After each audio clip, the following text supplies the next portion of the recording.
This meeting is being live streamed.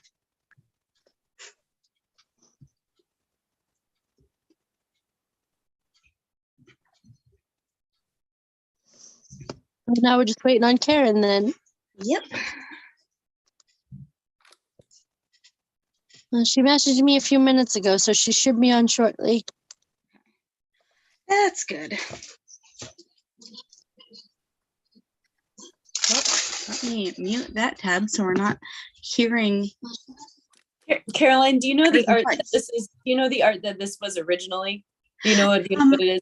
I think that Okay. I might have seen Okay. it before. Like it looks familiar, Yeah. but I'm not like 100% on Okay. it. So what is everybody working on today? Nothing yet. I got my sketchbook out. It's very tired. I had an event this weekend, and I know that feeling. I might just hang out and talk about Cthulhu. I don't know if I'm gonna Cool. do anything today or not. Cool. I'm a big fan of hanging out, so I mean. When Becca was like, I'm not going to be here, I was like, oh, I forgot that you can do that. But I read my story. I'm going to come. I forgot that you could. I wasn't aware that was something a person could do. Yes. I a couple weeks ago and or last week, Lisa, when did I bring these to show you? Was it last week? It was last week, yeah. Okay. I worked on different covers, so I did not actually wear these today deliberately because I was going to be working on these, but it worked out. But Yeah, I started wearing them this morning. my Pride and Prejudice and Sense and Sensibility earrings. Nice. Are they charms or did you make them? I made them. Oh, cool. They are printed out and then pieced together in cardstock and then coated in resin.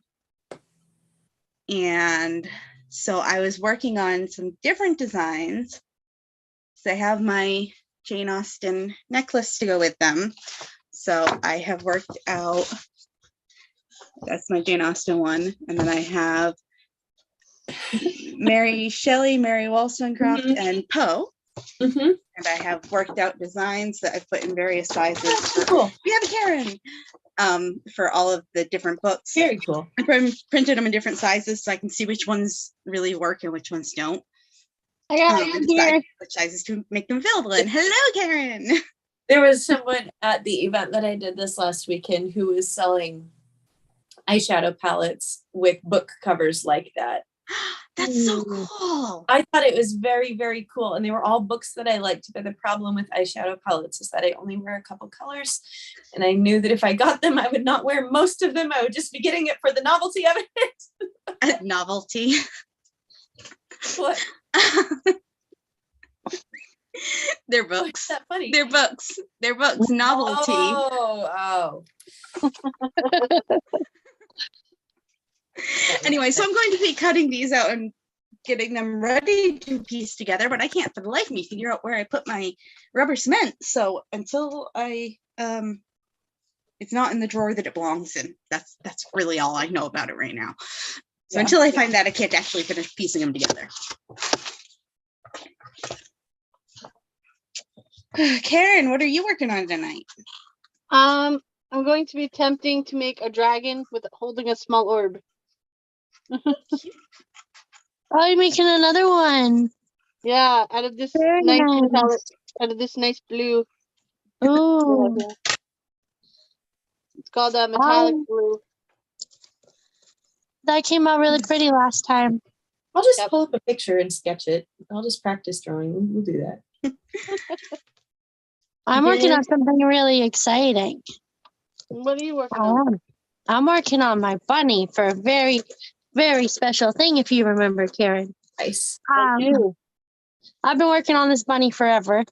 But it's actually gotten importance now, so I'm going to be working on it like crazy. I am relaunching my shop, my Etsy shop. Oh, very cool. And so the way I'm doing that is I'm going to, over the next week and a half, get entries for a raffle, and it's like going to be like $5 a raffle spot, and they're going to get at least $10 value from my shop for each thing, and this is going to be one of the higher valued items. Nice. So at least people are going to get double their money's worth and kind of just promote what I actually sell on my shop. Mm-hmm. So, da-da-da. That's why I'm working on my bunny. Nice. I was just bringing some stuff up because I want to show some digital stuff that I've been working on recently. Oh yeah. Oh, I did see really cool stuff. I was thinking probably you guys saw this on Facebook, but other people will not have seen it. But I did that as practice for a shirt that I'm working on, which cool. Right now just looks like a big jumbled mess. But it has a lot of detail in small elements of it. Why? Oh. And yeah, that's really cool. it's going to have steampunky vibes from it. Yes, that's the goal.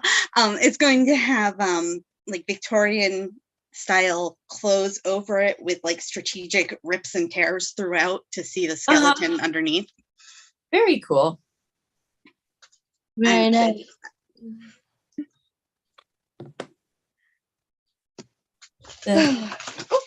And I can't. Scissors is probably not recommended. I can't share stuff from my screen. Right. We talked about that. We tried. Yeah, that didn't work last time we tried to. Did not work. Which was sad because I made art for fun this weekend that I was very proud of. I feel like I did this just for fun and it's nothing that I'm selling. I'm more proud of every time. What I make I have to sell, but I've been. Has anybody else on here listen to the Magnus Archives? Listen to what? Magnus Archives. I have not heard of that. Okay. Once again, I'm alone in my new obsession. Sorry. Sorry. It's okay. Willing to join you in obsessions. I'm really good at obsessions.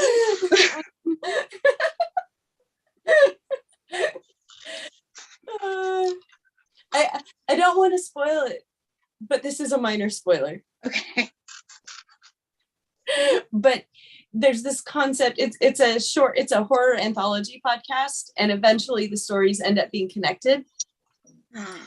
But there's this concept running throughout. It's kind of framed around horror human fears. Okay. And there's this idea built into it. I don't want to spoil it too much, but that in order to gain power in the world, like the fear entities can call on humans as their avatars, and humans get it's always like someone who for some reason is drawn to an aspect of that fear and less like afraid of it, and then they do things that help feed that fear. It's not good. It's never good for any of the people involved. I shouldn't think. But also they might get powers connected to it, and the fear might promise them something, which usually there's a twist. Genie wishes. I've been having conversations with some of my friends about which ones they'd be drawn to, and it's just profoundly my little brain is just deeply, deeply fascinated with this concept right now, because most people who I've talked to about this who know the show have had a different answer. Like there are 14 options, and most people I've talked to have had a different one. I'm just like, they really did a good job designing this, because it's not like everybody's picking the same one that like main characters get connected to or anything, you know? Right. So I ended up drawing, just for fun, I ended up drawing me and a couple of friends as the ones that we were relating to. And I've since run into friends who had even different ones. So I will probably draw more eventually, because it's just really, really cool. That's very cool. I only listen to podcasts through headphones because I don't focus on them unless I have headphones on. Yeah, and now my ears are too sensitive and I can't wear headphones. And I am so behind on all of my podcasts, and it's driving me nuts. But when I can listen to them again, that's going on the list. I'm going to send me the name. Finished. I mean, there are 5 seasons, 200 episodes, 200 about 20-minute episodes, just so you know what you're getting into. I mean, I usually listen to them at work, and that's 8 hours of uninterrupted time. Relatively uninterrupted. Anyway, hey guys, we read Call of Cthulhu. Yeah, finally. I read it just this morning too, so it's fresh. I was so happy to read it. I actually, I don't always finish the ones we read, but I actually tried really hard. I finished this one 10 minutes ago. Today was my first full day back at work. Oh wow! How are you doing? Early February. I'm doing really well now, actually. I'm glad to hear that. I mean, mild stuff still, but it's mostly stuff that was already stuff I would deal with on and off. So I've still got a bunch of things that we're going through to try to figure out some underlying causes that having had COVID might have just been able to exacerbate more, and trying to prevent it from happening again. But for the most part, it just kind of all went away last week, and I was just like, oh, I feel human again. So yeah, I my brain has done for my entire life that I only recently found out is an ADHD trait. If I had known that, then I would have been like, oh, okay, yeah. But when I have something that I'm anticipating the next day, anything a difference from my usual schedule, I always have trouble sleeping. And I wake up numerous times, and it doesn't matter. It could be Christmas, it could be outside the realm of usual doctor's appointment. It could be, in this case, going back to work for my first full day since February, and I was awake 30 times, and I think I was awake half an hour before my alarm. And so I say that because I finished reading Call of Cthulhu this evening, a little over an hour before it was time to meet, and then set an alarm on my phone and fell asleep for half an hour. So I'm hopefully I still remember it, but I'm pretty sure that I dreamed something pertaining to it and Lisa having a terrifying boyfriend. And by terrifying, I mean eldritch horror kind of terrifying. I mean, I know I've had some pretty sketchy boyfriends, but no. Okay, my very first question for everybody. How do you pronounce the professor's name? Is it a hard G or a soft G? Angel or Angel? I pronounce it like Angel. see, it's spelled angle though. Well, like an angle. It's spelled it's not spelled like either because it's got 2 L's. If it only had 1 L, it would be spelled like angel, but it's got 2 L's. I pronounced it Angel in my head. I pronounced it Angel, and I thought that probably a name like that would have derived from Anglo-Saxon type terminology. So that was my reasoning for using the hard G. But I went back and forth several times before I decided on that. I used the hard G too, so I think we all did. So okay.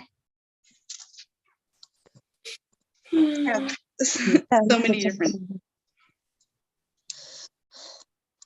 I'm constantly debating how to pronounce things. Also, every time that you got to the random words of the chants and such.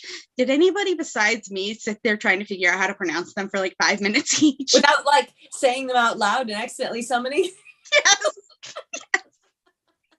Exactly that. Well, you can Here, say my out butt was loud, saying them out summon loud. because, Okay. those people in Louisiana did it and they didn't summon them. So, I just looked at it and was like, those are words, and then moved on. Usually It was this morning and I was tired and trying to make soup at the same time. I usually do. And even like, it's like half the time. And because I think I spend more time figuring out how to pronounce things with this because I know we're going to be talking out loud about it. Yeah.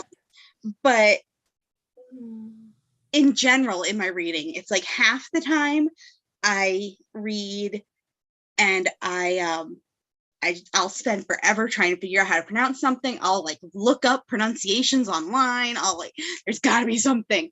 And then the other half, I just kind of have a sound that represents it in my head, and I get to it and like, and then it was going. I'm like not even bothering at all. I have no idea why I go one way or the other at any given time and don't stay consistent with it. Anyway, so let's try to take this by parts. Since it's in 3 parts. Call of Cthulhu, Part 1, The Horror in Clay, in which our narrator discovers the notes of his great uncle. uncle and starts trying to figure it out from a scientific and anthropological perspective. Because that always works. Well, I mean, it's a good place to start. You just have to know that it's not always going to end there. It's funny because we say that, but like IRL, we would definitely be like, that's the only thing to do with this. Like, I'm not buying this. We'd do exactly the same thing, or we'd ignore it entirely. But we're reading it and you're like, idiot, don't you understand?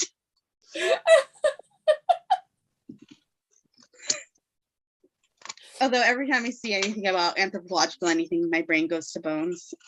And then I start, like, the TV show Bones. And then I start picturing her,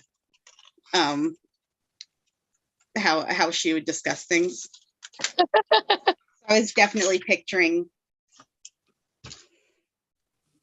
Emily Deschanel, right? To play Bones. Anyway. Well, not Emily Deschanel, no. What? It's her sister. Yeah, it wasn't Zoe. I know it wasn't. It wasn't Zooey Deschanel. It was her sister. Her sister, which I believe is Emily. Yeah, I think it's Emily. so. I think that's right. I think that's right. Yeah. Anyway. Mark's probably wrong. I was picturing her. I was picturing her like as the narrator for like the middle half of this. Something like that. Anyway, so this clay thing that he was describing, I mean, there have been a lot of depictions of Cthulhu and people's attempts at depicting what he would look like. But I'm curious what you all picture with the description of like the bas relief in clay and everything. Ooh, I should draw that. Yes. Ooh. I mean, I was actually, I was pronouncing it bas relief in my head. I was like, what's a bas relief? I was actually surprised at how consistent what's described in the original story is with all the drawings I've ever seen of Cthulhu. Honestly, I was thinking that, yeah. I mean, I just got home from a horror convention and there's a lot of Cthulhu art, right? And it all looks like that. It's got like the tentacle, you know, the octopus tentacly head and then the wings and stuff. And I was like, oh, well, he actually described it. And that's I have to tell you, I'm sitting outside this evening, sitting on the porch reading it, and my kids are running around.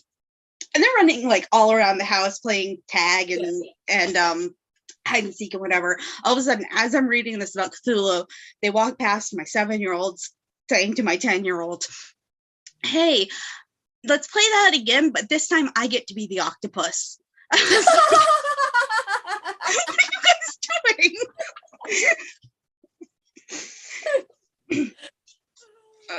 funny.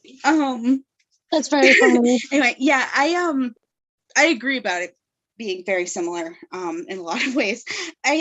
My brain, I've seen so many pictures of Cthulhu, and for some reason, anytime I try to picture Cthulhu, including reading the description in here, my brain vacillates between the Ood from Doctor Who and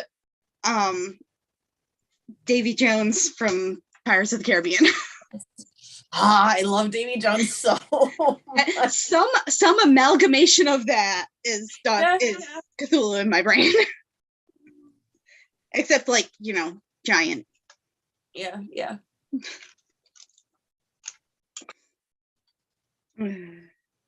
Yeah, I always tend to forget the wings on his back, but I did definitely always see like Yeah, the that's true.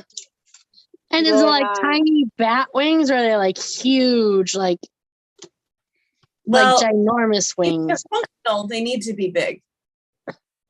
True. It called them narrow, but it didn't say small. That's true. And I think I have seen them depicted small before. Right. The thing that, most things that have wings get drawn with too small of wings to fly on them in fantasy art. But bumblebees literally have wings that they That's shouldn't true. be able to fly with. That's So, true. And I mean, who are we to determine how an eldritch horror flies? I keep saying that mostly just because I love the word eldritch. It's so much fun to say. Do you think those are long enough ears? Yeah, I think those are cute long ears. Yeah. Are they long enough? I like them. Yeah, I think they're good. All right. Yep, that's good length. I'm estimating.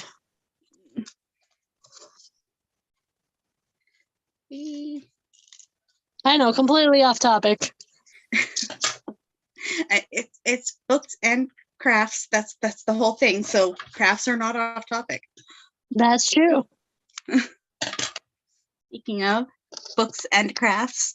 Yeah. I really like that. Okay, so when I made these, I found pictures of first editions. Not necessarily like the first edition, but right. First edition. It's of some sort that's old, and I didn't make exact replicas, but I loosely based the designs on the first editions of the books. Yeah. And I am very pleased with how they came out. Yeah, I saw you wearing those today. And I thought I remembered you telling me that once that you made those. Yeah, well, I had to make a different design for Pride and Prejudice and Sense and Sensibility than the ones that I have, because these are actually scans of I have them right here, my personal favorite copies of them that I own.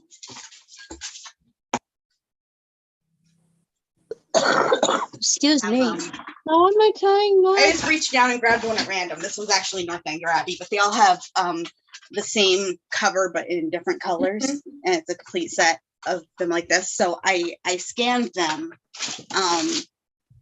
and shrunk them down in Photoshop, and you can't even read the name of it, but also like it's technically somebody's artwork that was that cover. So I didn't want to just use theirs, so I made my own, but I did the same thing where I made the same design and just changed the colors of it. But I fully created my own paisley pattern, and that was fun figuring out how to do. That was not sarcastic. It really was fun.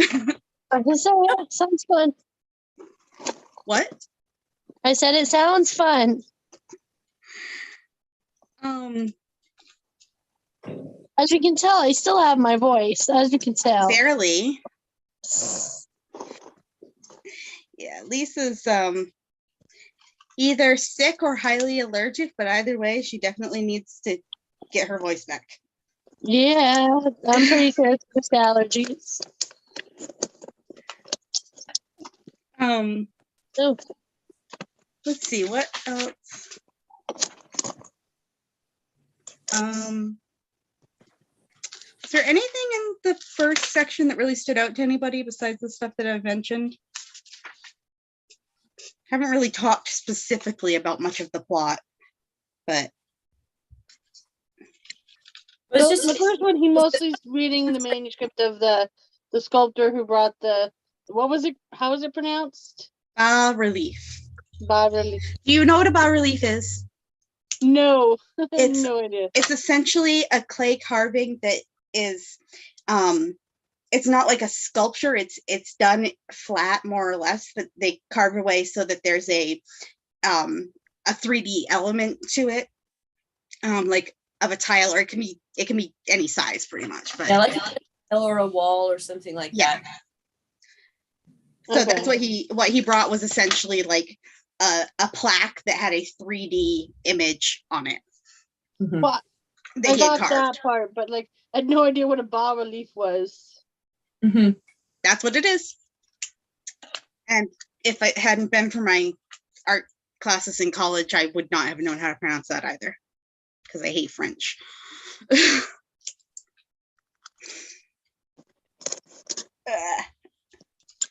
Yeah, it's Um, just stories where it has less of a plot per se, and more we're slowly gathering information and learning more about this thing, building up to where the thing is revealed. yeah. And that's the plot. The character is investigating and learning of different people, different things that happened about this same time that all seem to be tied to this thing. And then he finds out about the person who actually had the encounter at the same time that all of these other things were happening. Right. As a client. That was really fascinating, though. Just that, Yeah. like, Oh, yeah. everything happening I around the like world at the the same time. evolution. Yeah, we were learning out with the Yeah, main character. And it's Yeah. well done because it starts with the simple explainable stuff and slowly gets less and less explainable, especially as you learn that it's happening all at the same time and that these people couldn't have known about the things happening at the same time. So, But it wouldn't be a world tour with Lovecraft if it didn't come with plenty of unhealthy dose of racism. unhealthy what? Dose of racism. I was gonna say a healthy dose of Right. racism, but like there isn't My such a goodness. thing as healthy. Like I'd heard this about Lovecraft before we read Lovecraft. I was not expecting it to be baked into most of the stories. Yeah. Yeah. Me either. I kept, as he's giving the different dates, Mm-hmm. there are so many birthdays in my family in March. Mm-hmm. March and April, but Mm-hmm. for the dates that it went there, I just kept going, oh, that was right before my husband's birthday. Oh, that one's right after my son's birthday. It spanned over like all the 8 other birthdays that we have in there. It's always funny when it's like there's this date that randomly is important to a story and then it ends up being something like, I'd never really run into that with my birthday until I read, my birthday isn't an important date in any way, shape, or form necessarily. I mean, now it's Yes, a holiday. it is. You were born that day. Right. I mean, now it's a federal holiday, but that's new. So Yeah. but then Stephen King's Dark Tower series, for a couple of the books, like this date was central to it. And it was my birthday. What's this? Yep. There was something with that with my brother's birthday, but now I can't remember what it was. And my little sister shares a birthday with Mickey Mouse. Cool. I mean, if I there's share a anybody to birthday share a with my birthday twin with, like, sister, so Yes, Kara, that's funny. what did you say, Karen? I share a birthday with my twin sister, so Yeah. How about you, Lisa? Do you do that too? I do.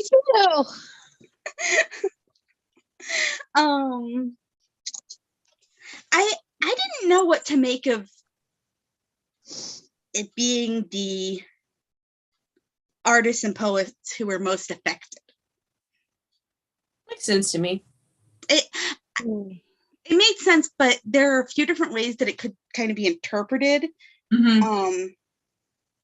And from the narrator's perspective, I mean, Lovecraft was a writer. I don't think that he disparaged artistic pursuits. But from the narrator's perspective, because he's such a scientifically minded person, I kind of got the vague impression that to him that was like, yeah, of course it'd be the artists and the poets. Right. But I couldn't quite settle in my brain if that was more of a these people are creative and more open to these kinds of things, or if it was more of a that kind of, yep, of course it'd be them. Why not both? True. I mean, let's be honest here.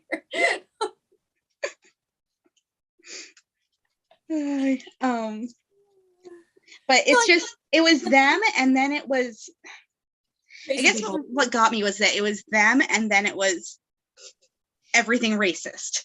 Artists, poets, and everything racist, and the base people in life and everything. And I was like, is that, are you the idea that those belief systems, I think he found like belief systems of non-European people. Yeah. Fascinating as bases of horror, because there was something very other about them to him. Very, very cool. And I wish that he could have explored that concept without being so clearly racist, because there is kind of like, I can understand it writing in the 1800s. Like, this is before the internet. This is before we actually know very much about these cultures. So of course there's that fascination with the other and the different, and it's so different from Western culture that it feels kind of spooky. So I get why he did it. I just wish he hadn't done it quite as hard as he did it, if that makes sense. Yeah. Fully get that. Yeah.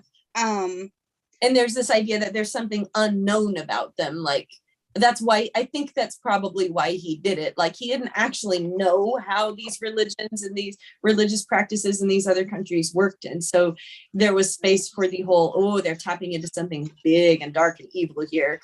Right. That makes sense. I was thinking, especially as I've been doing Irish lessons in Duolingo, and trying to grasp to my American English speaking brain, weird conglomeration of letters that make some of the different sounds. But then like the more I do, I'm like, oh, so that just makes like a B just is a, or a BH makes a V sound. It just does. Right. And so when he would talk about like, you know, this unpronounceable conglomeration of letters, I was thinking about like, there are languages that's not unpronounceable. Right. And I was looking at it, and a lot of it reminded me of you just think that your culture is the center of the universe and the peak of civilization. And I don't know if you've ever seen like areas around like the Czech Republic and stuff like that. Trying to read their signs for me is like impossible. I don't even know begin how to pronounce those signs. It's a different alphabet. Cyrillic font, yeah. And yeah, but my sister has a cat. Her spouse is native, and so some of their cats have English names, and some of their cats have Micmac names. And one of their cats is named Milwaddle. I never quite pronounce it right. But it definitely has a T and an L with no vowel in between. And so like I think that was part of why I kept stopping trying to figure out how to pronounce things, is because I was like, I don't speak the language, but I love languages in general, and like somewhere somehow this is pronounceable.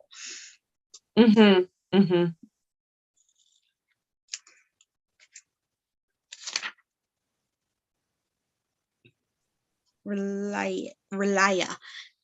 When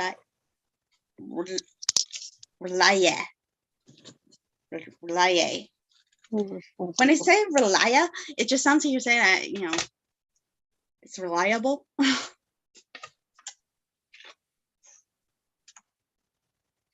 See, I didn't pronounce the H. I thought it was like Riley. I think Relay is how I pronounced it. Relay. Riley. I kept going back and forth. But it doesn't have anything between the R and the L. I mean, it has an apostrophe between, but there's no nothing to make a long I sound in between there. Well, I kind of made, to me, kind of made like a short sound. That's why in my mind, it made sense. Yeah. No, I mean, I get it. I'm just exploring the different perspectives and why. I like how we can all read the same word and go, that's pronounced this way. Right. Yeah.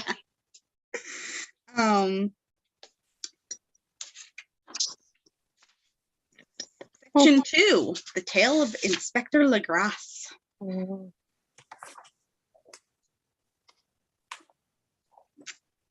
Any thoughts on this one? Anybody? I definitely got the southern Louisiana vibe from this part of the story. Yeah. The pieces of the swamp where nobody goes. When they finally get into the area to see what's happening, and some of the officers were fainting and freaking out, and so he splashed swamp water on somebody's face to make him more alert, and I was like, ew!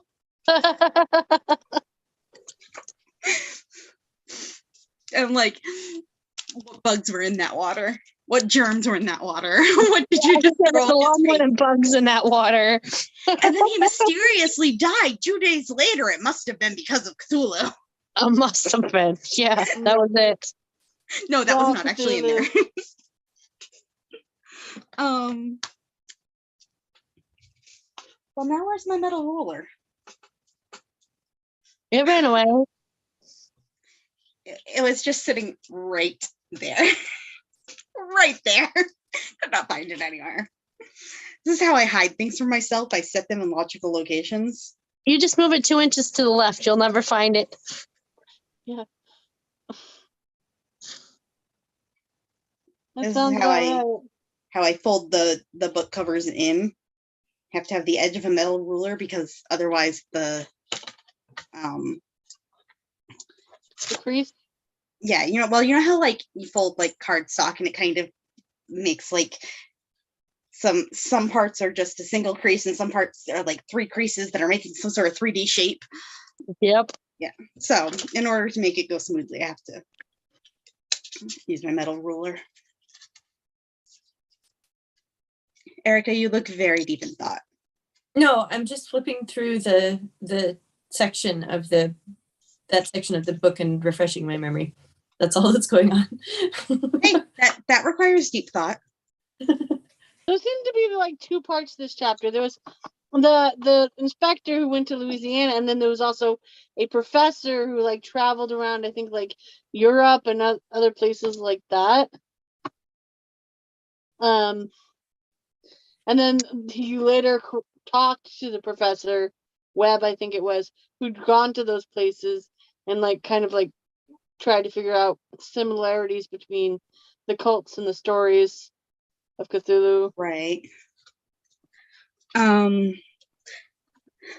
This is such a weird thing because obviously secret societies exist and they have to be able to tell. Yeah, at some point you have to tell somebody about it or you're not bringing in new members. Right. But that's all I could think every time that they would say that it's completely secret and they couldn't talk about it all. I'm like, so how do you introduce it to somebody to bring them into your cult? How does that work? But I've often thought that when it comes to things like that, slowly, very slowly. First, you gotta know you can trust them. Yeah. This is why nobody ever talks to me about them. They're like, yes, you're not gonna buy it.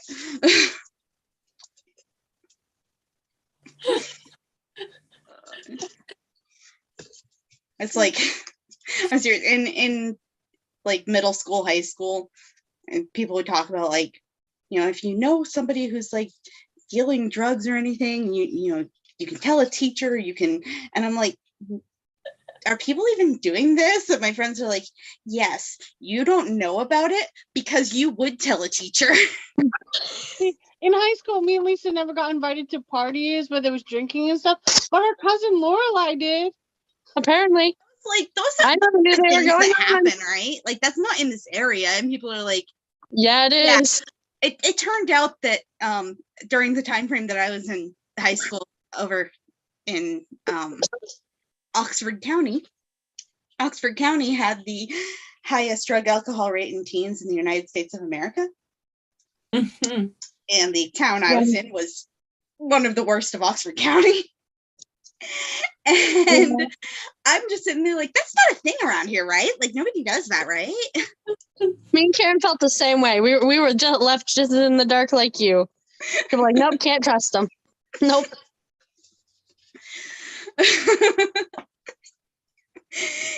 Anyway. Back to Cthulhu. We're super sweet and innocent. So back to the deep, dark, cultic horrors. Yeah.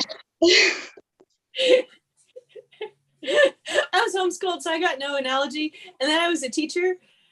And I certainly was trusted, and the kids talked to me about stuff, but they weren't those things. Right. No. But my favorite story about drugs at school. My favorite story. So there was a child who I loved very much and drove the other teachers up the wall, who was always getting in trouble because he was just very smart and constantly bored. And one day he thought it was very funny. He found some dried soup mushrooms in his mom's cupboard, and he thought it would be very funny to bring them to school and pretend he had mushrooms to offer people. Unfortunately, he tossed the evidence, so there was no proof that they were not actual mushrooms. And what then happened was 3 kids went home and told their parents. We had a 2-hour emergency meeting after school where Eric, who I completely believed, was trying to convince everybody else that he had not actually had drugs at school. Just mushrooms. No, they weren't mushrooms. They were just mushrooms. It was so bad and so funny. That's hilarious. Oh my gosh. That sounds like something that my brother would have done. Yeah. That son did not think far enough ahead to realize that he would probably get in trouble for this. Save the evidence. No, save the evidence. No, don't like. And then I threw it away, so they can't even prove that I had it. Well, okay, but now you can't prove what it was. Right. Anyway, so the professor. So in the second section, he comes upon. We start seeing the things connect. We start finding out that people were having dreams at the same time, and that they couldn't have known about the other things that were going on. We start hearing about like a ritual that was done that people actually saw, and we saw the statue. So we're getting a little closer to something that's actually tangible and not just people talking about this. And everything starts lining up with the same stretch of time in a way that doesn't make a ton of sense from a purely rational scientific point of view. And then the third section, he hears about a group of sailors on a ship who actually seem to have had an encounter with during that time. He reads like a report about the ship that was lost at sea, and it's from the same time, and there are some similarities and some parallels. And so he decides to go and track down the one guy who seems to have survived and hear his story. And when he shows up, the guy has already passed away.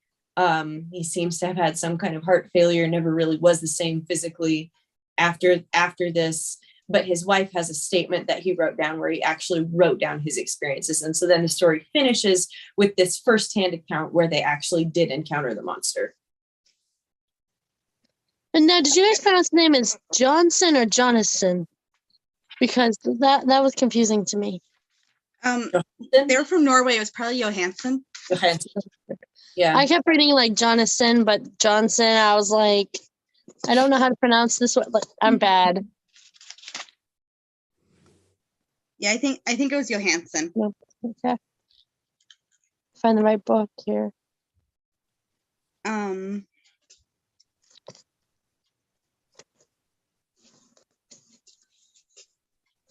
will say that my favorite part of the story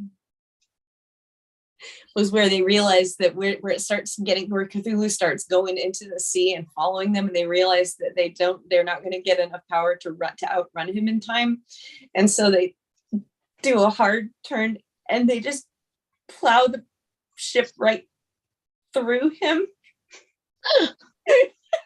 Yeah. Then, like, as they're passing through, like, it starts coming back together again. It was and they like get away before he can like completely reassemble himself, but the damage was temporary. Yeah. They did say that he was like made of. They did say he was made of like real material, but not really solid like we are. Yeah, like so kind of made sense. But I don't think I would have thought to do that. Yeah. It was honestly so good. He's made completely of water. That's why you can't destroy him. What? So he's made completely of water. That's why you can't destroy him. No, he's made of star. Because it had to be a little bit thicker of a substance than water. But it was a joke. Plasma? Is he plasma? It might be plasma. There we go. We'll go plasma. Face, you guys. We don't know. It was made in stars. Basically, Lovecraft's like, yep, there were a bunch of creatures here before us, and they're aliens. Yep. But the idea too that he's not the only one, and all it takes is enough people believing in him and calling him out and to give him just enough power. Yep. Do any of you guys read comics? Have any of you read Monstrous? I haven't read that one. No. It made me think of how they do the old gods in Monstrous too, which obviously is newer than this, and so they're drawing on the Cthulhu kind of idea. But yeah, it was good. Anyway, okay, I have an opinion question with some of these. So I have Mary Wollstonecraft. And I have Mary Shelley. On each of them, I did like a slightly different filter to make it look like different like old photograph styles. I'm going to do some sets with them together. Is it weird that there's like such different tints? I'm thinking that I might need to make her just tone down the blue just slightly anyway. Yeah, maybe. But I have. Are you making him as earrings? No, it's going to be a necklace to go with the book. So I've got some different. These ones are my oval ones, the same as this one, because I wanted to just do some tests with that. But I have some different shapes to use in different resin molds. And so I make it to that size, and I have some these two kind of rectangles with a puzzle piece that fits together. So I'm going to put one of each of them in that, and then do the earrings. One is Frankenstein, and one is Vindication of the Rights of Women. So I don't know if I should like make them more similar in tone, or if it's good having the contrast. I'm debating it.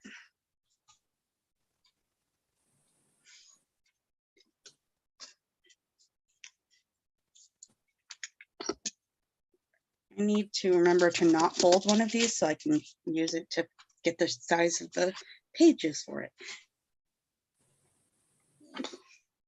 I caught it. The tiniest one of the Vindication of the Rights of Women tried to run away, but I caught it. Good save. Like, though that goes down on my floor, I'm never finding it. Okay.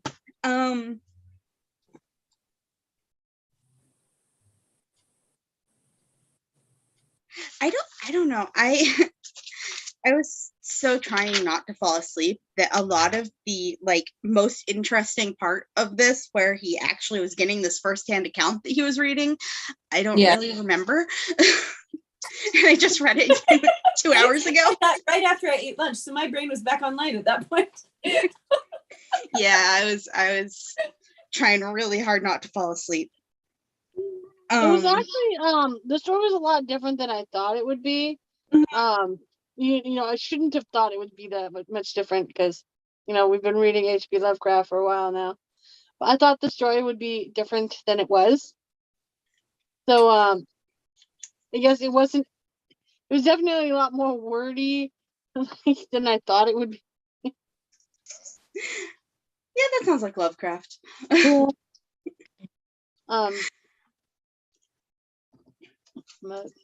was still happy that I got this one.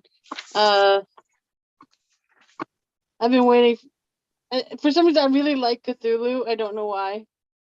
He's like a nautical god monster, but so I was really excited to be able to read the actual Cthulhu story. I'm trying to remember now that you say that, about him being wordy. There's one sentence in particular that I remember reading.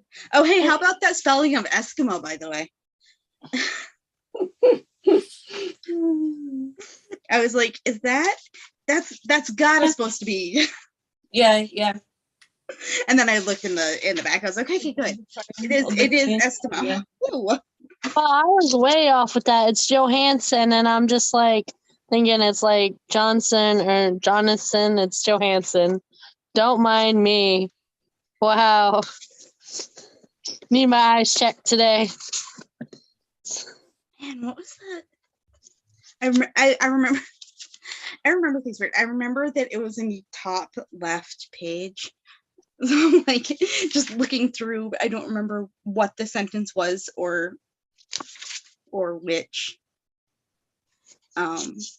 section it was in. And what was the word? It was a wordy sentence. Oh, the word I was just talking about was Eskimo, the way that they spelled Eskimo. Oh yeah. But what I was looking for, it was just something that he described that like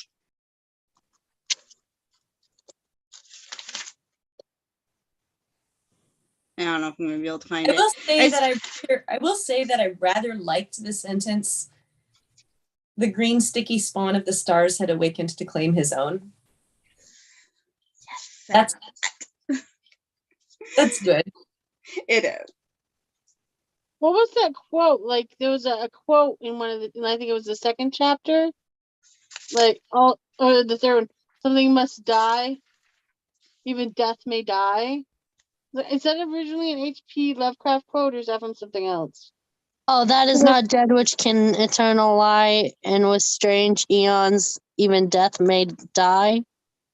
Yeah, I swear I've heard that somewhere before. Oh yeah, it's in a lot of poems.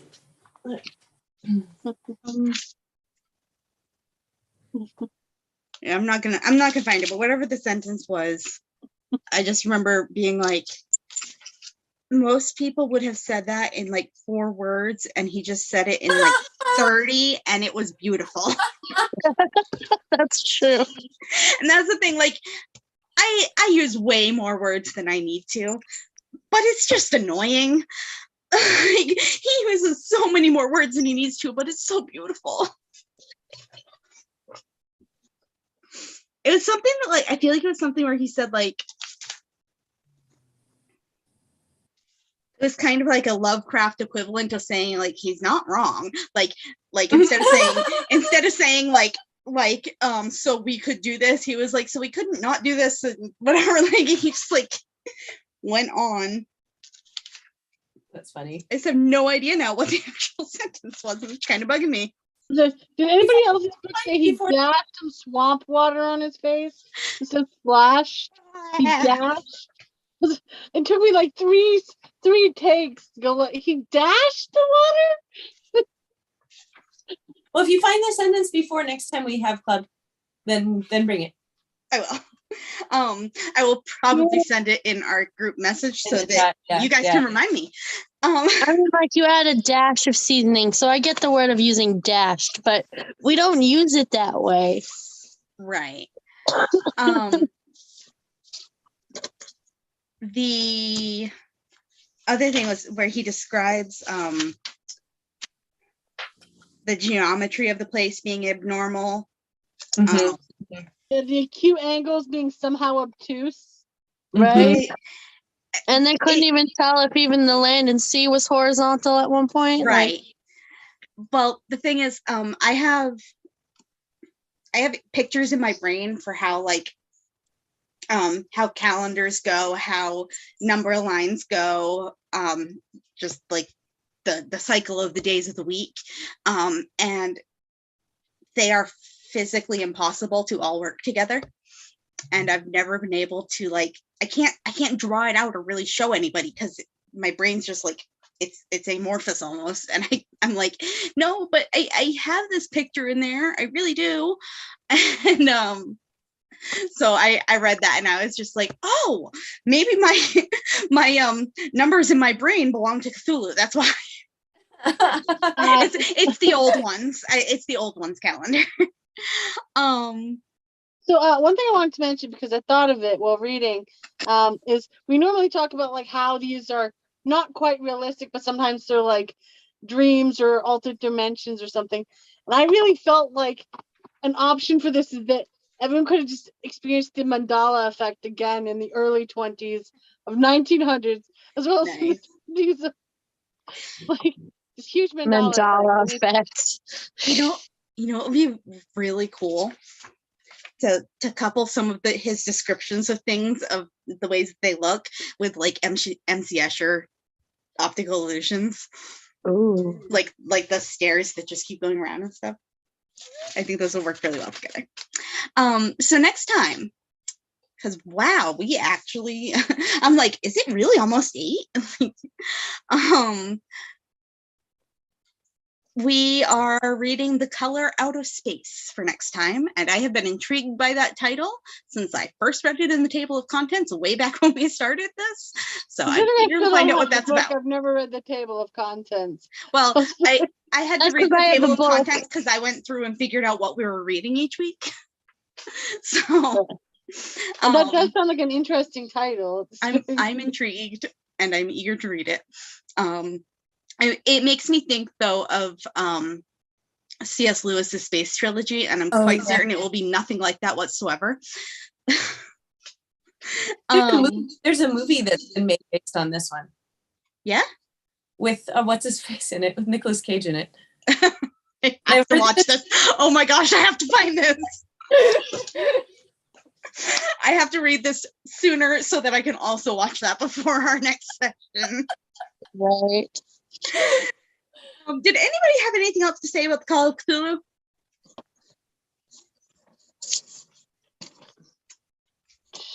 Not specifically, no. Becky. I've been very focused on my craft this week. Horror. I just want to show you one more. Oh, I didn't realize we were that close to the end of the book. Right. We've got it's like they put the longer stories at the end. Yeah. Well, we got 4 more stories. There were short ones, and then there are the longer ones, and we've got is it? I think it's The Whisperer in Darkness. Mm-hmm. That we have split up over 2 weeks. Yeah. Yeah. So thankfully it has those like sections within.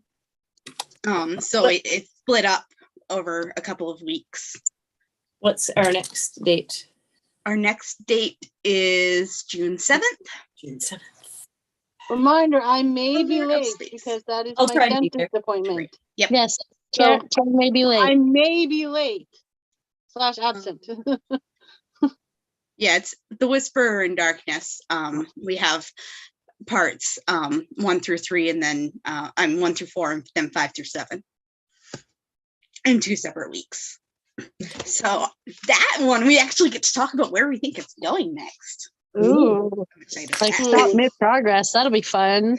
It's not a thing we get to do with this book, really. No. And since I'm pretty sure that after we finish this book, anybody who plans on continuing, we're going to go with our second choice that it was either that or this. So next we'll probably read Little Women. And I can't guess what's going to happen next with that either, because I'm way too familiar with it. Right, I've read that. I haven't actually read it. See, so we can watch you guys read it for the first time, and that's fun. Okay, well, we are at the end, so we should get going. I'm on my second year. That's the progress I made. Yay! I have a lot of little pieces all over the place now. So much better than having them in individual sheets. Oh yeah. How did you do, Karen? I have made exactly half of the piece. I've made the piece that goes around the ball and connects back to the string. So, you guys can't see. I've made this. I have made. I love it. My camera sucks, but they're tiny little beads. And there's 3 wide. It just doesn't adjust. It's still focused on your face. It doesn't focus. All right. I'm going to go ahead and stop the stream. So bye, anybody who may eventually watch this, because nobody see it now.